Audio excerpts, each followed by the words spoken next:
In this tutorial, I want to show you how you can add a line to a single series of data in your scatter plot in Microsoft Excel, which is great if you want to visualize a trend better, or if you want to highlight one of these series that's in your scatter plot.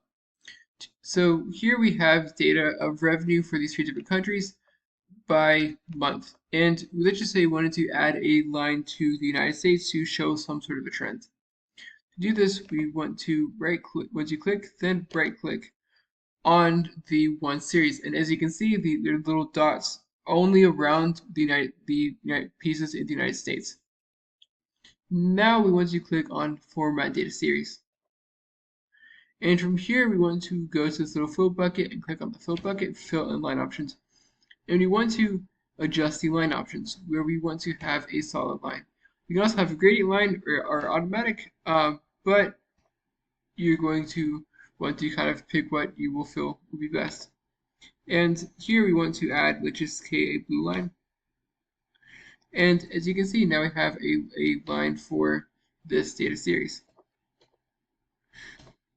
Going back to the different options, you can also adjust this to be however you want it to be. So you can adjust the color. Let's just say you wanted this to match a bit better, be green, but maybe a lighter green, so that the dots will stick out. We can adjust transparency. We can make it a thicker line if we want to. We can adjust the compound type, these different designs. We can adjust the dash type, so it can be a dash line, for example. It's a bit darker, so it shows better. You have to adjust the cap type, join type.